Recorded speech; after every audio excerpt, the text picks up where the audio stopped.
เวียดนามบางคนอายุการเวคือโดนจะพูดธรรมดาเด้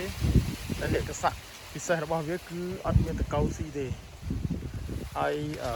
ផ្លែអីវាល្អហើយវាខ្នាប់ផ្សេងមួយទៀតគឺបាញ់ថ្នាំស្មៅអាពួក48យើងហ្នឹងបាញ់បាន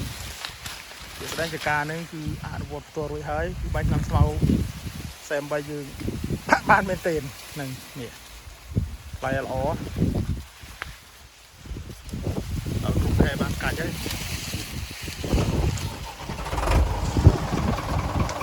មើលផលហើយអត់សូវបាច់ខាត់ថ្លៃនេះជីមកទេគឺបាញ់ហើយគឺដាំហើយគឺនិយាយទៅគឺចាំតពោដាក់ជីបំពន់ធម្មតាតែម្ដងអត់ទៅបាច់ងាយៗឬឆ្នាំតកោទេឥឡូវនេះអំជាប់ហើយអត់ទៅទេ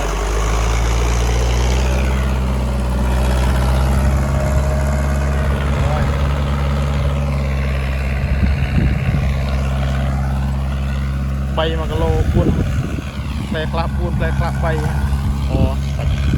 ហើយអមែនទេហើយវាអត់មាននេះណាអត់មានតកោ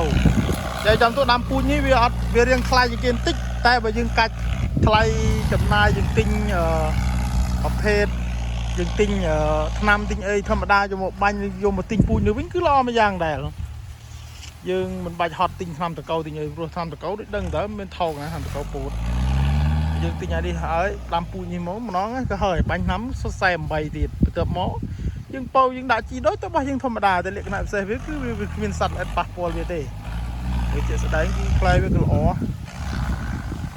មួយយ៉ាងដែរអរគុណច្រើនបងប្អូន